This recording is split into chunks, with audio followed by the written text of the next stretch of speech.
안녕하세요. 저는 40대 초반의 여자입니다. 남편과 함께 작은 세무사 사무실을 운영하며 살고 있는 세무사고요. 두 아이를 키우며 10년 넘게 결혼 생활을 해오고 있습니다. 엄마, 나도 혜민이처럼 첼로 배울래. 혜민이 첼로 200만 원이라는데 나도 사줘. 엄마. 한창 사달라는 거 많은 아이들이 때론 응석바지처럼 느껴지기도 하지만 일이 늘 바쁘다 보니 애들이랑 지내는 시간이 부족해서 미안한 마음에 해달라는 건 다 해주고 있어요. 사실 부부가 전문직이다 보니 먹고 사는 걱정이 없는 편이기도 하고요. 며느라, 내가 마음 같아선 너한테 꼬마 빌딩이라도 한 채 해주고 싶은데 재벌이 아니라 아쉬운 대로 집이랑 차만 해주려고 그런다. 섭섭하진 않지? 니들이 돈 잘 버니 빌딩은 나중에 니들이 벌어서 사든지 하거라. 시댁도 돈 걱정 없는 집안이라 결혼할 때 30평 아파트에 중형차까지 해주셨어요. 혼수라고 딱히 그럴싸한 거 하나 해간 게 없는데 계산기 두드리지 않고 예뻐해 주셔서 항상 고맙게 생각하고 있죠. 그런 환경에서 자란 남편도 돈돈하지 않는 성격이어서 평범한 가정에서 자란 저도 덩달아 여유가 생기더라고요. 아무래도 전문직이다 보니 제가 버는 돈만으로도 큰 무리 없이 노후까지 편안하게 지낼 수 있다는 자신감 같은 게 있는 것도 사실이었어요. 그렇게 돈에는 큰 관심 없이 지내던 제가 요즘은 온통 돈 생각뿐입니다. 저희 부부 돈이 아니라 친정엄마 돈 때문에요. 할 수만 있다면 2년 전, 아니 3년 전으로 시간을 돌리고 싶어요. 그러면 안 되는데 동생이 이혼했으면 하는 생각도 듭니다. 누나, 엄마한테 요즘 전화 너무 안 하는 거 아니야? 별일 없어도 전화는 하고 살아. 엄마 섭섭해. 저에겐 남동생이 하나 있습니다. 2살 터울라는 동생인데 아버지가 일찍 돌아가시고 엄마가 아들에게 많이 의존하고 사셔서 그런지 가끔은 오빠같이 굴어요. 아들 하면서 너무 믿고 의지하는 엄마 덕분에 더 듬직해 보이는 것도 있고요. 불평 한마디 없이 엄마를 잘 모시면서 사는 동생이 있어 시집 와서도 엄마 걱정은 크게 안 해도 됐던 게 사실이었습니다. 제가 워낙 살가운 성격이 아니라 결혼해서도 친정 나들이라고는 명절 때랑 아버지 제사 때 이렇게 1년에 서너 번 정도뿐이었어요. 일로 바쁘기도 했지만 잘 살고 계신데 굳이 자주 들락거리며 들여다봐야 하나 하는 마음도 큰 어떻게 보면 무심한 딸이었습니다. 동생이 잔소리를 할 만도 했죠. 아주 효자 납셨네. 그래, 알았어. 요즘 너무 바빠가지고 내가 깜빡했어. 이따 전화 드릴게. 그런 제가 지금은 엄마랑 같이 살고 있다는 게 믿어지시나요? 생각지도 못했는데 친정엄마를 모시고 살고 일하다가도 친정엄마의 전화를 수십 통씩 받아야 합니다. 아니, 이것들이 어떻게 나한테 그럴 수 있다니? 참나, 억울하고 분통해서 내가 살 수가 없다, 살 수가. 아이고. 대부분은 동생 내외에 대한 하소연이에요. 그동안 못했던 딸 노릇을 요즘 몰아서 다 하는 기분입니다. 하지만 그것도 하루 이틀이지. 정말 이제는 다 벗어나고 싶은 마음뿐이에요. 신랑 신부 함께 입장하겠습니다. 너무 감동적인 모습이네요. 하객 여러분, 모두 두 사람 잘 살라고 힘찬 박수 부탁드려요. 모든 것은 남동생의 결혼으로 시작됐습니다. 3년 전 남동생은 친구 소개로 만난 6살 어린 올케와 결혼을 했어요. 선남선녀 커플이었던 두 사람은 만나자마자 사귀기 시작했고 남동생과 엄마가 둘이 살던 집에 올케가 들락거리면서 결혼 얘기가 오갔어요. 어머니, 이거 한번 드셔보세요. 아, 이게 망고라는 건데요. 달달하니 진짜 맛있죠. 올케 성격이 워낙 살가워서 친정엄마가 내 며느리 하며 이뻐했습니다. 엄마, 누나 매영, 솔직히 미니 진짜 예쁘지 않아? 뭐 얼굴이 연예인급은 아니지만 그래도 옷빨도 죽이고 스타일 되게 괜찮은 편 아니야? 올케는 얼굴도 반반하고 늘 차림도 화사해서 같이 있으면 분위기가 환해지는 그런 사람이었습니다. 남동생이 으쓱댈 만도 했죠. 솔직히 저도 그렇고 남편도 그렇고 대학 동기들도 그렇고 제 주위에는 그렇게 밝고 화려한 사람이 없어서 처음엔 좀 낯설었어요. 그래도 지내다 보니 역시 보기 좋은 사람이 성격도 좋구나 하는 게 느껴지더군요. 그래서 남동생이 결혼한다고 하자 축하도 많이 해주었습니다. 동생 결혼 축하해. 올케 우리 식구 돼줘서 고마워. 딱 지금처럼만 잘 지내자 우리. 네, 형님. 감사합니다. 아무것도 없는 남동생과 사랑 하나만으로 결혼하겠다고 하는 올케가 고맙기도 했어요. 여기저기 별 볼 일 없는 회사를 전전하고 이 일 저 일 변변찮은 일들을 하면서 모아놓은 돈 하나 없는 동생이었으니까요. 올케도 아직 어려서 직장 생활을 얼마 못하다 결혼하는 거였는데 그래도 결혼해서 잘 살아보겠다고 하니 기특하더라고요. 엄마는 동행이 결혼하는 거 안 좋아? 요새 계속 표정이 좀 그러네. 무슨 걱정 있어? 내가 걱정이 뭐 있겠어. 돈 때문에 그러지. 하나밖에 없는 아들놈 장가 보내는데 엄마가 집 한 칸도 못 해주니 아빠만 오래 사셨어도 좀 나았을 텐데. 에휴, 내 팔자야. 엄마는 좋으면서도 걱정이 앞서셨죠. 아빠가 남겨주신 집 외에 모아둔 재산 같은 건 없으셨으니까요. 오래된 집에서 남동생과 둘이 살다가 이쁘고 젊은 오케에게 집 해줄 능력이 없으니 들어와서 살라는 말은 못하고 끙끙 앓으셨던 모양이에요. 엄마, 집 문제라면 걱정 마. 우리 용산에 아파트 하나 있잖아. 거기에 당분간 살라 그러지 뭐. 전세 계약 얼마 안 남았는데 잘 됐네. 조금해도 신혼이니까 괜찮을 거야. 걱정 마요, 엄마. 엄마가 안쓰러워 저는 처음으로 큰딸 노릇을 하기로 했습니다. 남편이랑 전에 사둔 작은 아파트가 있는데 마침 전세 기간이 다 돼서 세입자가 나가면 당분간 동생더러 거기서 살라고 했어요. 거기서 살다가 돈 모아서 집사 나가라고요. 아이고, 우리 사위, 우리 딸. 고맙네. 내가 서방복은 없어도 이렇게 자식복은 있어요. 아이고, 고맙네, 고마워. 사실 처음부터 그렇게 생각하고 있었던 건 아닌데 어쩌다 보니 분위기가 그렇게 됐고 딸 사위 잘 둬서 한시름 놓았다고 펑펑 우시는 엄마를 보니 많이 뿌듯했습니다. 별로 감정적이지 않은 저도 눈물이 다 나더라고요. 어쨌든 저희 아파트에 남동생 부부가 당분간 사는 거로 했고 월세는 필요 없으니 공과금이랑 관리비 잘 내고 살라며 쿨하게 집을 내줬습니다. 형님, 이번 주말에 시간 괜찮으세요? 어머니 장어 드시고 싶다는데 우리 다 같이 나가서 장어 먹고 와요. 그렇게 남동생은 결혼을 했고 한동안 저희 식구들은 자주 모여 식사도 하고 가끔 나들이도 가면서 잘 지냈습니다. 가족이란 게 이런 거구나. 사람 하나 잘 들어오니 집안이 온통 웃음으로 넘쳐나는구나 하는 생각이 들었어요. 올케가 엄마한테 어깨 주물러드리면서 어머니 하는 모습을 보면 친딸인데도 나는 저렇게 못하겠다. 나보다 낫다는 생각도 했습니다.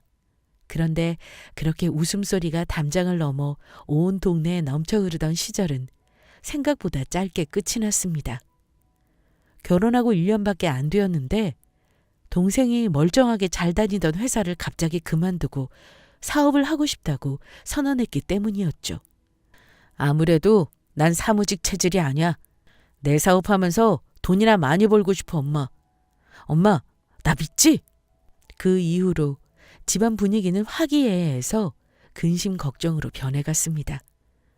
엄마가 걱정이 되어 계속 전화하셨지만 마침 그때가 연말이어서 저는 일 때문에 정신이 하나도 없었어요.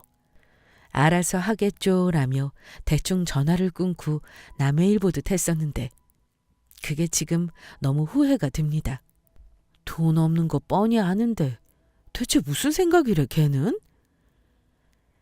잠깐 걱정을 하긴 했지만 설마 일이 이렇게 될 줄은 정말 몰랐어요. 신경은 쓰이지만 일로 바빠 잠시 친정일에 관심을 끄고 있던 사이 엄마에게 또다시 전화가 걸려왔습니다. 예, 아무리 네가 바빠도 이 얘기는 해야 되는 거라 내가 전화한 거야. 나 집 팔았다. 동영이네랑 합치기로 했어. 근데 그거 니네 집이잖니. 괜찮은지 물어는 보고 들어가도 들어가야 될 것 같아서. 괜찮겠니?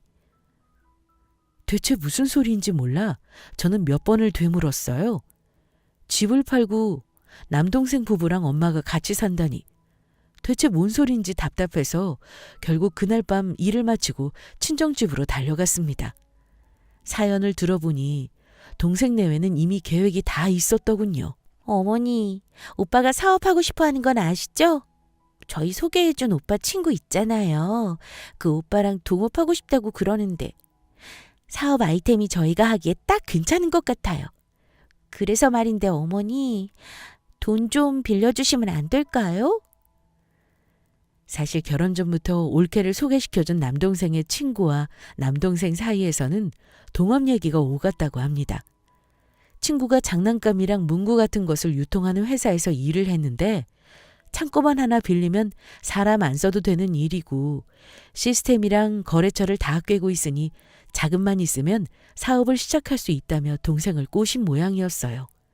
올케도 월급 200 조금 넘게 받는 남동생이 걱정됐는지 둘 사이에서 사업을 적극적으로 지지해줬다고 합니다. 오빠, 그럼 이제 회사 관두고 사업가 되는 거야? 나 호강시켜주는 거야? 생각만 해도 너무 좋다. 대박 나면 나 명품으로 휘감고 다니게 해줘. 어?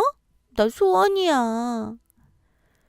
눈치를 보니 엄마가 결혼을 한다고 하면 같이 살자고 할 것 같았고 그러면 명의를 이전한 후 그 집을 담보로 대출을 받아 사업을 시작하려고 했나 봅니다.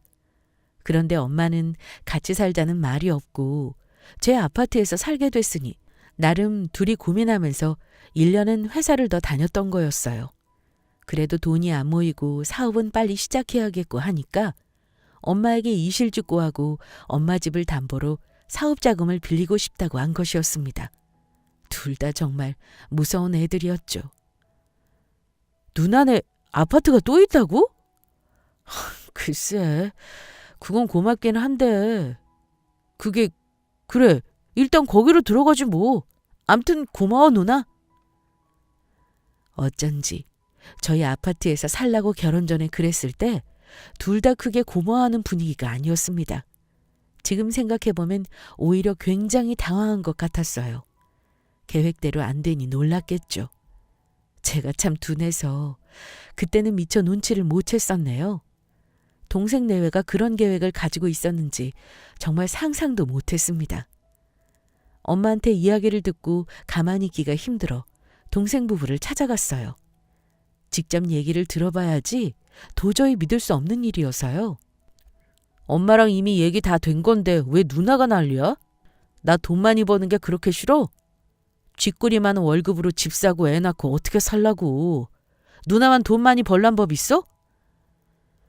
남동생은 버럭 화를 내더군요. 돈은 없고 먹고는 살아야겠으니 어떡하겠냐고. 엄마 돈 달라는 것도 아니고 집 담보로 돈 좀 빌리자는 건데 뭐가 문제냐고 노발대발이었습니다. 누나는 누나 집일이나 신경 쓰라며 막말을 하는데 이게 진짜 내 동생인가 싶었습니다. 식구들 모였을 때 그렇게 상냥하고 말 맡은 올케는 옆에서 가만히 앉아만 있더군요. 그래서 제가 올케 생각은 어떠냐고 물어봤습니다. 그랬더니 형님, 이건 어떠세요? 어머니가 대출을 부담스러워하시니까 아예 집을 팔고 저희랑 같이 사시는 거요. 낮에는 저희가 사무실 나가고 없을 테니까 좁아도 셋이 지낼 만은 할 거고 어머니도 남는 돈 갖고 계시면 마음이 좀 편하실 거고요. 라고 하더군요. 내 집을 갖고 뭔 소린가 생각하면서 올케를 보는데 올케도 전과는 다르게 보였습니다. 오랫동안 생각한 듯이 똑부러지게 말하는 모습이 굉장히 낯설면서 압도당하는 느낌이었어요. 보통 내기가 아니구나 싶은 생각이 들 때쯤 살포시 제 손을 잡으며 말하더군요. 형님, 제가 알아서 할게요. 형님이 저희 결혼할 때 신경 써주신 거 저 평생 못 잊어요. 얼마나 감사한지 마음속으로는 저희 친언니보다 형님을 더 언니처럼 느끼고 있어요. 걱정 마세요. 제가 친어머니처럼 잘 모실게요. 예의 바르고 살가운 사람 앞에 인간이 얼마나 무력해지는지 그때는 잘 몰랐네요. 심지어 성질만 내는 남동생보다는 그나마 얘가 더 믿을 만하다는 생각까지 들었습니다. 사업이 잘 안 되면 빚만 잔뜩 질 텐데 그게 더 참담하다. 차라리 셋이 같이 살면 나도 친정 걱정 없고 오히려 낫겠다 싶기도 한 게 사실이었습니다. 엄마도 이제 나이가 드셔서 뚝하면 여기 아프다 저기 아프다 하시는데 올케가 병원 모시고 다니고 식사 차려드리고 하면 좋은 거지 하는 생각마저 들더라고요. 그래 알았어. 좀 당황스럽긴 하지만 어쩌겠어. 동영이 너 정신 똑바로 차리고 잘해. 엄마 돈이라고 막 쓰지 말고. 그렇게 잘해보라는 말만 하고 헤어졌습니다. 찝찝하지만 솔직히 제가 할 수 있는 일도 별로 없었어요. 설마 올케가 결혼 전부터 시엄마 집을 바라고 싹싹하게 했던 건가 하는 생각이 잠깐 스쳤지만 너무 못된 시누이 같아 머릿속을 얼렁 지워버렸습니다. 그 정도는 아니겠지? 설마. 그리고 엄마를 설득하는 건 올케에게 맡겼습니다. 아무리 봐도 저보다 잘할 것 같았으니까요. 그렇게 시끄러운 소동이 한 차례 휩쓸고 간 후 한동안 친정에는 별일이 없었습니다. 친정에 갈 때마다 사실 남편과 제 명의의 집에 가는 거라 민망했던 것만 빼면요.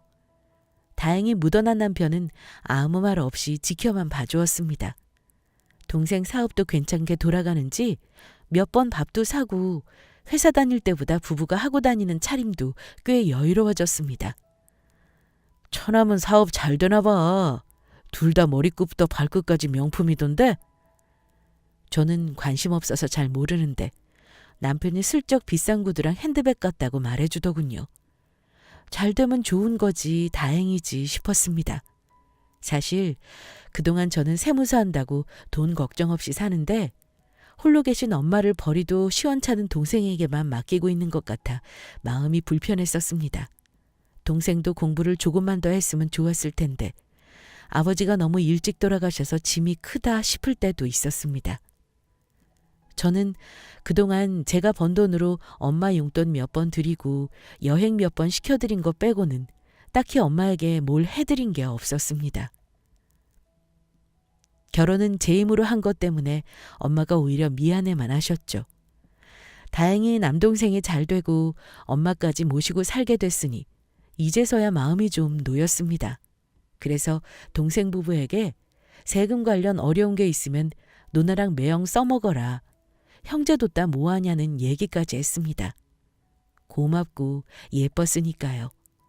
그런데 일이 또 꼬이기 시작했습니다. 어느 날부터 엄마가 다시 전화가 자주 오기 시작했는데요. 처음에는 올케가 좀 변했다며 불편하고 눈치가 보인다고 하시더니 요즘은 밤에 집에 오면 짜증을 조금씩 낸다고 그게 섭섭하다고 하시더라고요. 엄마, 올케 어리고 일도 많이 안 해봤잖아. 그런데 내 사업을 하자니 얼마나 힘에 부치겠어? 갈수록 나아지겠지. 그냥 짠하게 생각하고 지내요. 안 그래도 많이 바쁜지 남동생 부부가 밤늦게 퇴근하는 날이 점점 는다며 엄마는 섭섭해하면서도 안쓰러운 내색을 하셨습니다. 그리고 얼마 지나지 않아 또 전화를 하셔서는 올케가 자주 깜빡하고 장을 안 봐놓는다며 집에 먹을 게 없어 죽겠다고 하셨습니다. 아니, 매달 생활비를 100만 원씩 주겠다고 해서 살림 합친 건데 사업 자리 잡으면 그때 받으려고 아직 안 받고 있었거든? 그러면 장이라도 지가 봐놓는다길래 그러라고 그랬더니 이게 맨날 깜빡했다면서 빈손으로 들어온다? 어이가 없어서 진짜.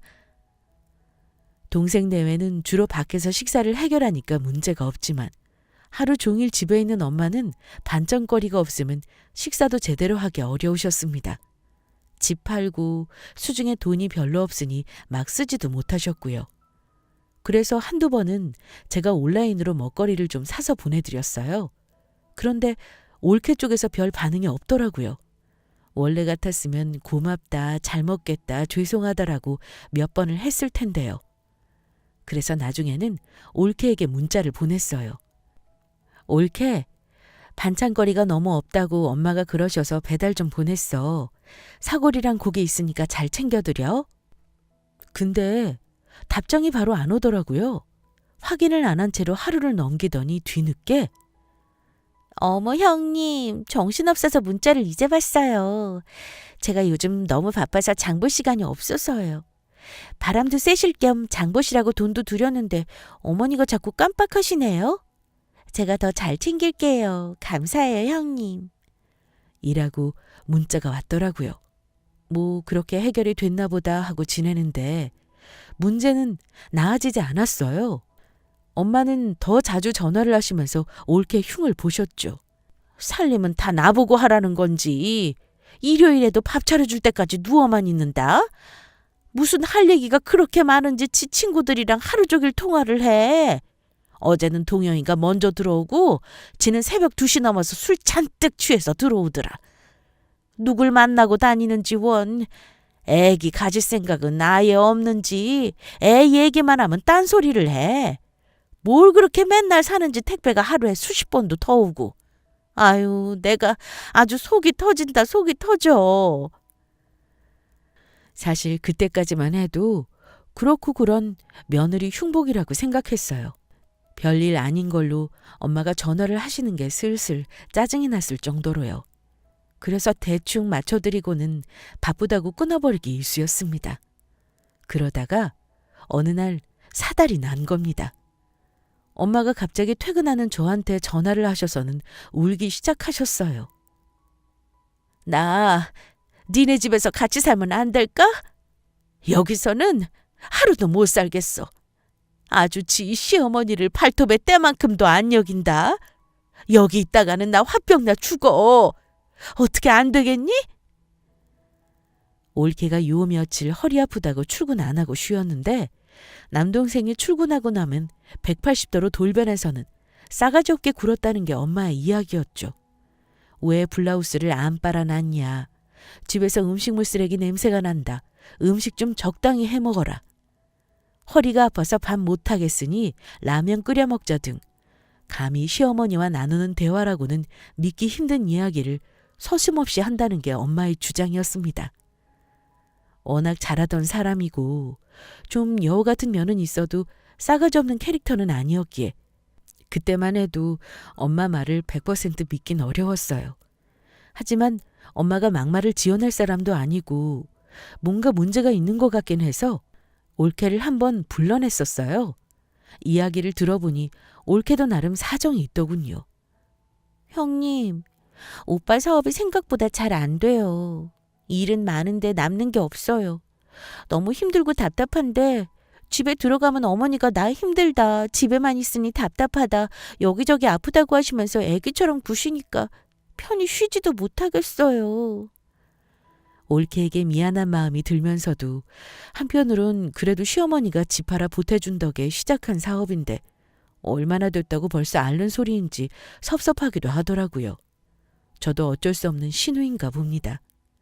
그런데 갑자기 올케가 울기 시작하더군요.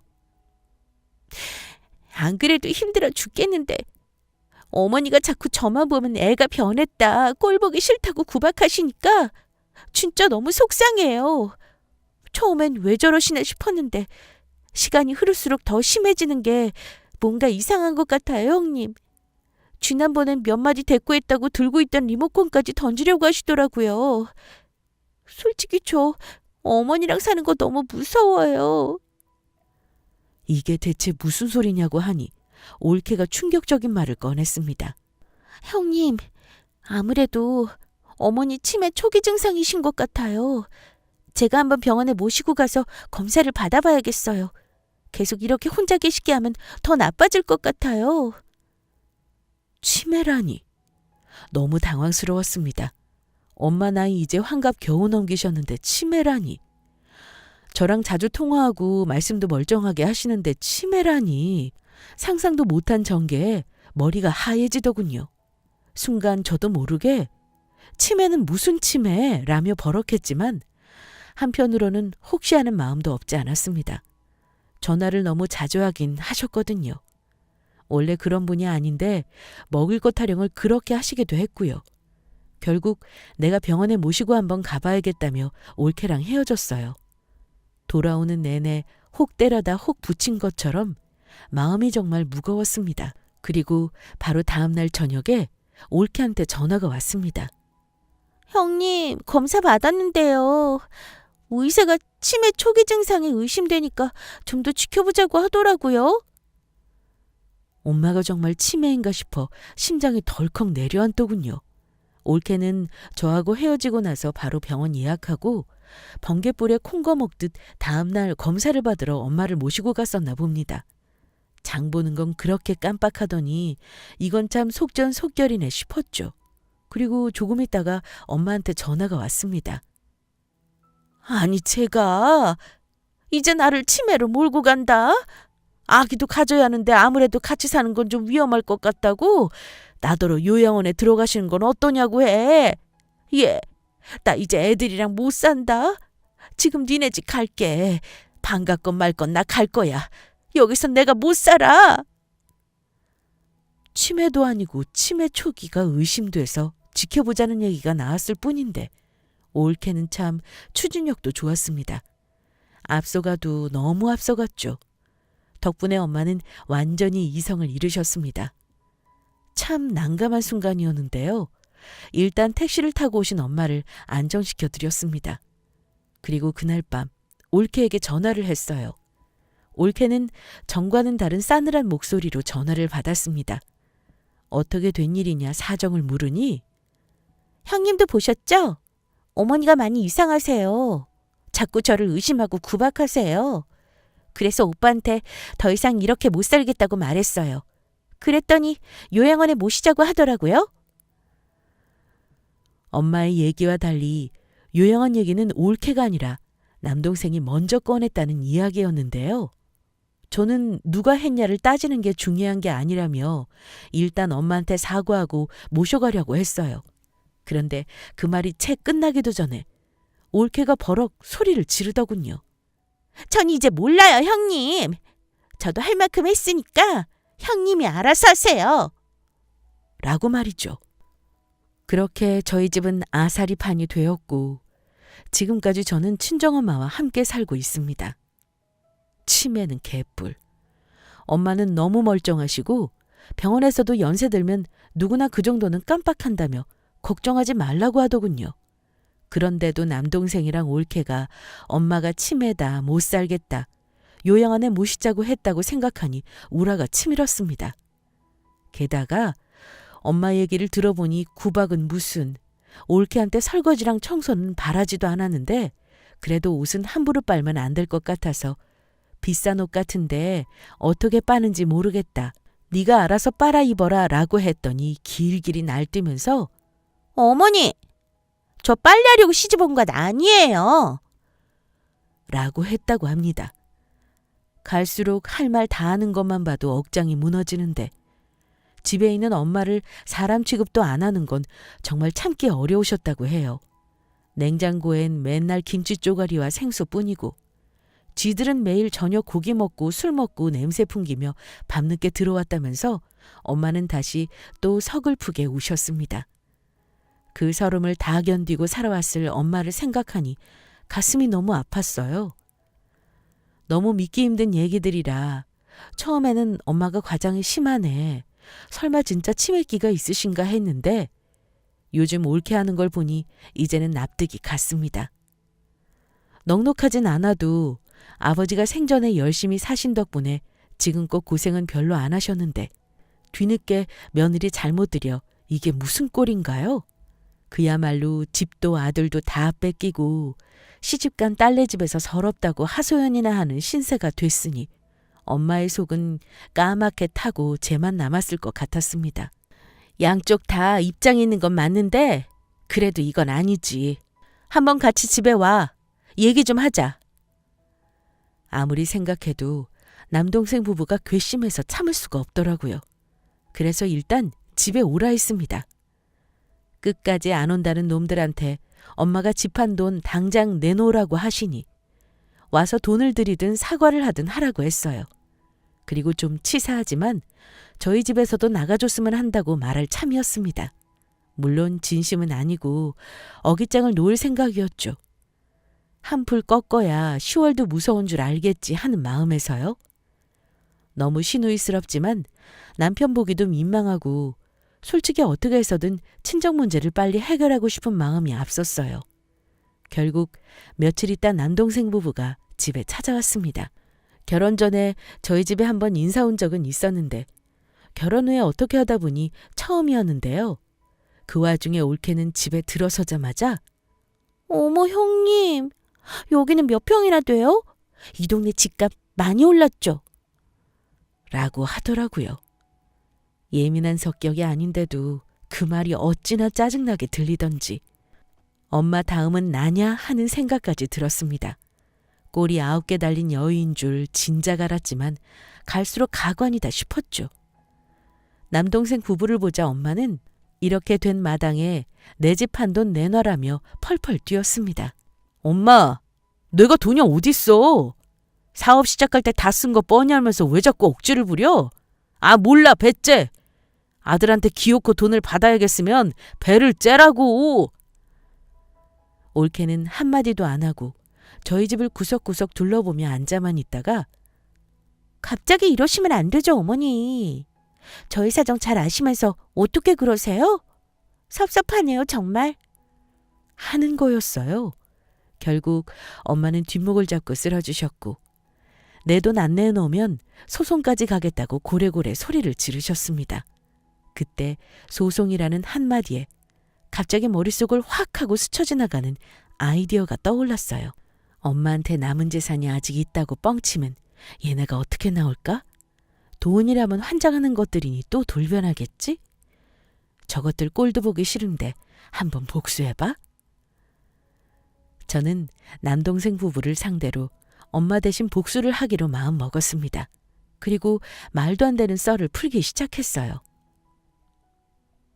나도 최근에 엄마한테 들었는데 아버지가 생전에 차명으로 부동산을 매입해 놓은 게 있으셨대. 근데 알아보니까 그쪽 땅값이 크게 올라서 시세가 30억 가까이 됐더라고. 그거 소유권이 전 소송을 하자 엄마는 니들 절대 안 준다고 숨기시라는데 그래도 법적으로 자식인데 어디 그게 되겠니? 돈이 화근이니 그거 나눠갖고 엄마 원룸이라도 하나 마련하게 도와드리자. 제 예상이 적중했습니다. 땅 30억 하는 얘기가 나오자마자 남동생과 올케의 두 눈은 금방이라도 튀어나올 것처럼 반짝이더군요. 엄마는 뭔 소린가 하고 어안이 벙벙해 보이셨지만 허벅지를 꾹 눌러 입을 막았어요. 이것저것 물어보는 남동생 부부에게 엄마 피곤하시니 나중에 자세히 또 얘기하자고 말하며 일단 변호사 비용부터 만들어 오라고 했습니다. 돈 얘기가 나오니 또 표정이 바뀐 남동생과 올케. 아랑곳 안 하고 저는 했던 아무 말을 계속 이어나가는데요. 변호사 친구한테 물어보니까 비용이 2억은 들 것 같다고 하더라고. 그 친구도 그렇게 말하고 내 생각에도 나중에 반반 물려받을 텐데 형제끼리 소송 비용도 반반 부담하는 게 맞는 것 같아. 1억만 준비해와. 엄마가 집 팔아서 동생 사업에 보태주신 돈이 2억이었거든요. 그중 절반이라도 받아내자는 심정이었습니다. 돈 없다고 나오는 동생에게 저는 엄마가 너네는 안 준다는 걸 겨우 설득했는데 이렇게 나오면 나도 더 이상 안 나서겠다고 말했습니다. 나는 그 돈 크게 아쉽지 않으니 반반 부담 안 하면 소송 못하겠다고 말이죠. 의외로 조용해진 두 사람, 생각이 많은 모양이었습니다. 처음엔 뻥이 좀 셌나 싶은 마음도 없지 않았지만 이렇게 된 이상 빠꾸는 없었습니다. 눈앞에 15억이 왔다 갔다 하는데 엄마 사기도 친 것들이 어디서 1억 못 마련해 올까 싶은 게 사실이었어요. 그렇게 순한 양처럼 조용히 있다 돌아간 남동생 부부는 며칠 후 주말부터 저희 집에 뻔질나게 드나들었습니다. 다시 엄마한테 사과하고 살랑대면서 입금전 모드로 돌아간 것이었죠. 예상한 일이었지만 참 적응이 안 되고 가소롭기만 하더군요. 그러거나 말거나 저는 겉으로는 티 안 내면서 복수의 칼날을 열심히 가는 데만 집중했습니다. 둘이 집에 올 때마다 1억 준비됐냐? 친구가 언제부터 소송 준비하냐고 계속 물어봐. 하루 이틀 걸리는 소송도 아니고 빨리 결정을 해야지. 라고 집요하게 말했으니까요. 2주 정도가 지나고 동생 부부는 대체 어디서 끌어왔는지 결국 1억을 마련해 왔습니다. 정말 대단한 애들이라는 생각밖에 들지 않더군요. 그나마 절반은 받아낸 셈이었습니다. 엄마는 그 돈으로 원룸이라도 얻어 나가신다는데 제가 말렸어요. 노후에는 무조건 돈이 있어야 버틴다며 연금에 가입하라고 추천드렸습니다. 동생이 또 그 돈을 노릴까봐 관리는 제가 대신 해드리기로 했고요. 여기서 끝이 아니었어요. 동영아, 근데 내가 지금 당장 현금이 없는데 어떡하지? 1억 있던 거 이번에 우리 사무실 옮기느라 거기에 써야 할 것 같아. 대출은 매형이 싫다고 나올 거고 아무래도 니들 사는 집을 세줘야 1억이 나올 것 같은데 미안해서 어쩌지? 소송을 빨리 끝내고 싶은 마음에 남동생은 급한 대로 사무실 옆에 작은 지하방을 얻어 나갔습니다. 불만은 없었어요. 오히려 15억 생각에 싱글벙글이었죠. 바로 세입자를 구했지만 당연히 소송 같은 건 시작되지 않았습니다.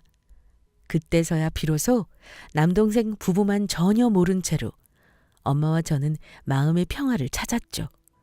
그 후로 몇 달간 남동생 부부는 정말 소송을 준비하는 걸로 알고 기대에 잔뜩 부풀어 있었습니다. 엄마한테도 정말 잘했죠. 사업은 나 몰라라 내팽개치고 있는 눈치여서 소송이 길어질 수도 있으니 사업에 신경 쓰라고 그래야 버틸 수 있다고 조언해 줬습니다.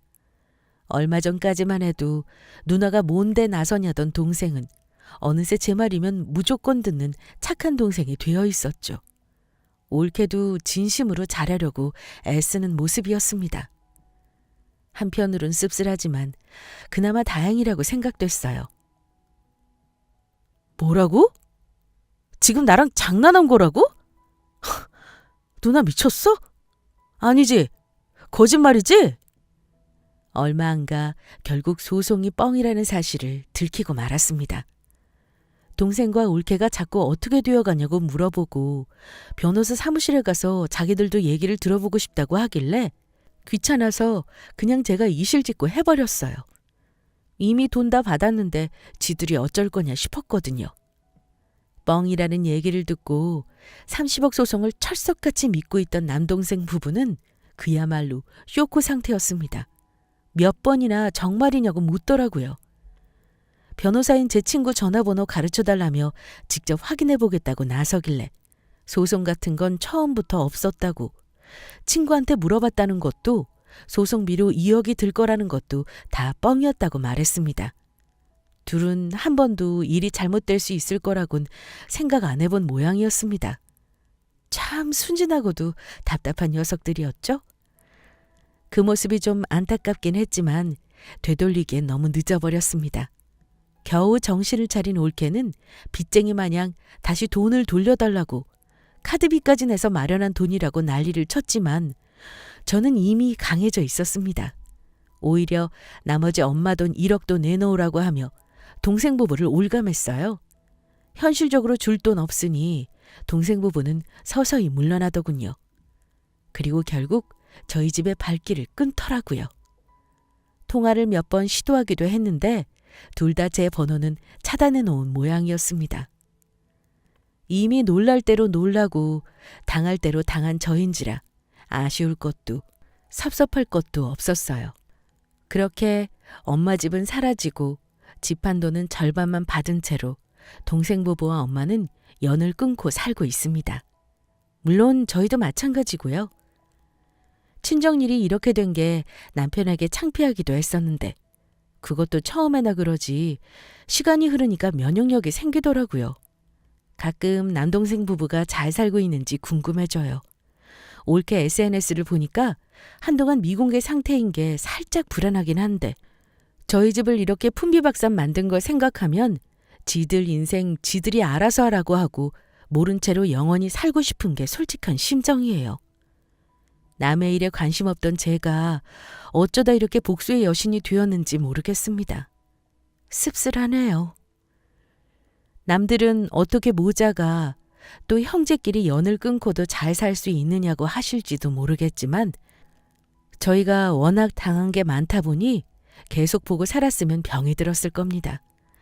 특히 엄마가 상처가 깊으셔서 당분간이라도 안정을 찾는 게 우선이었어요. 돈 문제로 부모 형제와 연을 끊고 사는 분이 있다면 제 마음을 좀 이해해 주시겠죠? 그래도 피를 나눈 가족인데 언젠가는 다시 또 만나겠지만 적어도 남동생 부부가 반성하고 진심으로 사과할 수 있을 때까지는 억지로 나서서 애쓰진 않을 생각입니다. 철이 들고 가족을 진심으로 위하는 마음이 들 때 웃으면서 다시 만나고 싶어요. 지금까지 답답한 제 사연 들어주셔서 감사합니다. 아무에게도 말 못하고 살 것 같았는데 이렇게 말하고 나니 그래도 속이 좀 시원해지네요. 모두들 저처럼 악몽 같은 일을 겪지 않으시길 바라면서 그만 인사드릴게요.